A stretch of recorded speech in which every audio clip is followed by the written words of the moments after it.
Elle est enfin en paix avec elle-même. Depuis l'été 2021, Bella Hadid est en couple avec le directeur artistique Marc Calman.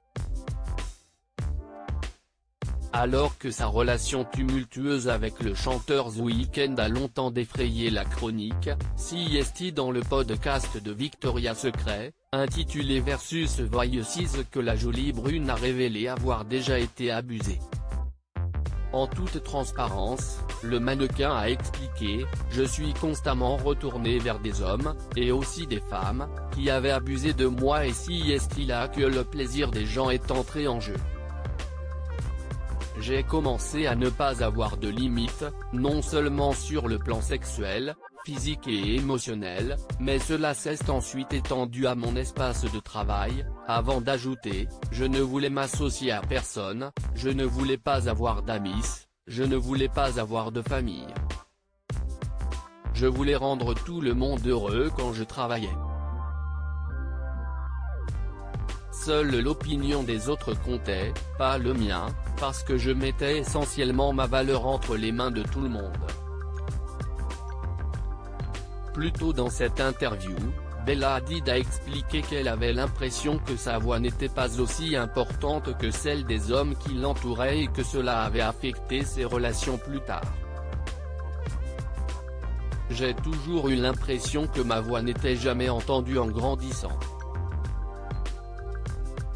J'ai grandi autour d'hommes, que ce soit dans les relations ou la famille, ou quoi que ce soit, où l'on me disait constamment que ma voix était moins importante que la leur, a-t-elle dévoilé, avant de préciser, ensuite, le fait d'entrer dans des relations en grandissant, et de ne pas avoir les limites pour pouvoir me défendre et faire entendre ma voix, m'a affecté très intensément dans mes relations adultes.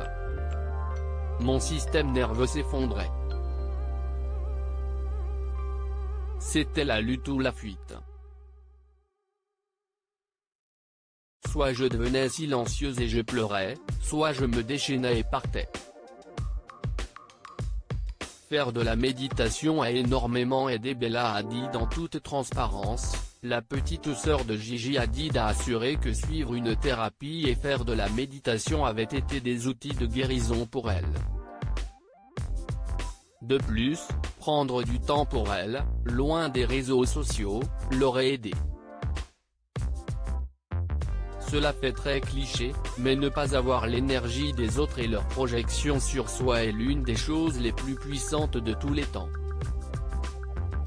Cela peut paraître banal, mais cela fonctionne, a-t-elle assuré. Loading widget.